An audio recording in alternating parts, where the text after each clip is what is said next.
Does God exist? Or is the material universe all that is, or ever was, or ever will be? One approach to answering this question is the cosmological argument.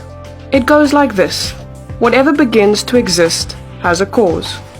The universe began to exist, therefore, the universe has a cause. Is the first premise true? Let's consider. Believing that something can pop into existence without a cause is more of a stretch than believing in magic. At least with magic, you've got a hat and a magician. And if something can come into being from nothing, then why don't we see this happening all the time? No, everyday experience and scientific evidence confirm our first premise. If something begins to exist, it must have a cause. But what about our second premise? Did the universe begin, or has it always existed? Atheists have typically said that the universe has been here forever. The universe is just there, and that's all. First, let's consider the second law of thermodynamics. It tells us the universe is slowly running out of usable energy, and that's the point. If the universe had been here forever, it would have run out of usable energy by now. The second law points us to a universe that has a definite beginning. This is further confirmed by a series of remarkable scientific discoveries. In 1915, Albert Einstein presented his general theory of relativity. This allowed us, for the first time, to talk meaningfully about the past history of the universe. Next, Alexander Friedmann and George Lemaitre, each working with Einstein's equations, predicted that the universe is expanding.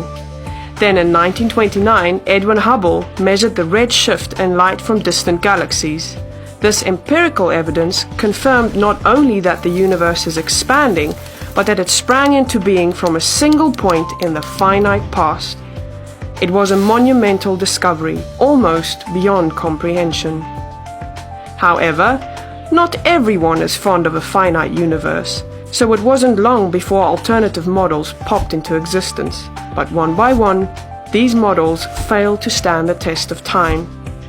More recently, three leading cosmologists, Arvin Bord, Alan Guth, and Alexander Vilenkin, proved that any universe which has on average been expanding throughout its history cannot be eternal in the past, but must have an absolute beginning. This even applies to the multiverse, if there is such a thing. This means that scientists can no longer hide behind a past eternal universe. There is no escape. They have to face the problem of a cosmic beginning. Any adequate model must have a beginning, just like the standard model. It's quite plausible then that both premises of the argument are true. This means that the conclusion is also true. The universe has a cause. And since the universe can't cause itself, its cause must be beyond the space-time universe. It must be spaceless, timeless, immaterial, uncaused, and unimaginably powerful, much like God. The cosmological argument shows that, in fact, it is quite reasonable to believe that God does exist.